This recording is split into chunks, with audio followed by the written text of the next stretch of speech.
Ukraine peace talks as the Ukrainian and Russian presidents meet in Paris. Did they make any progress? Hello, I'm Anand Naidu and this is The Heat.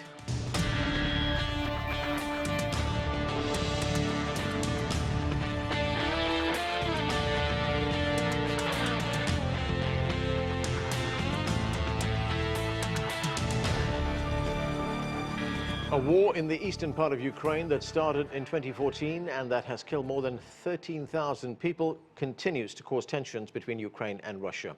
This week, the president of Ukraine, Volodymyr Zelensky, and the president of Russia, Vladimir Putin, met for talks in Paris.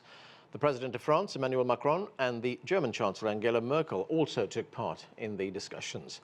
The sides made some modest gains towards ending the conflict in Ukraine. We begin with this report from correspondent Toni Waterman in Paris. It fell well short of an all-out breakthrough, but after 9 hours of talks, Russia and Ukraine made some progress towards bringing nearly 6 years of war in eastern Ukraine to an end.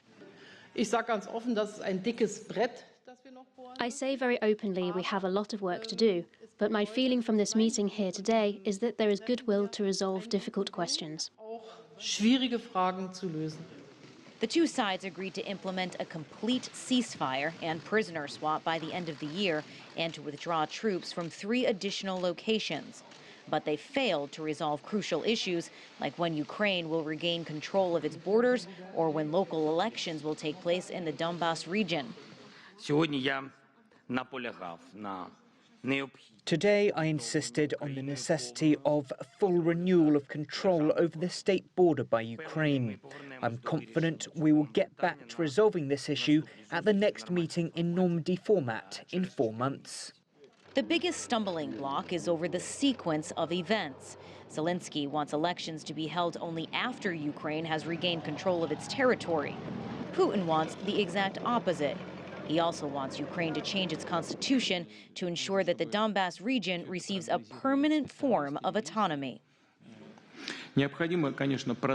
Agreement on the special status of certain areas of Donbas, of course, needs to be extended, and eventually this norm must become permanent, just like it is envisaged by the Minsk agreements I mentioned in the beginning. This is a red line for many Ukrainians, some of whom took to the streets of Kiev on Sunday demanding Zelensky not concede too much to Russia. Before the summit, some feared that Zelensky, an actor turned president, would give in too easily to Putin. But by and large, he didn't.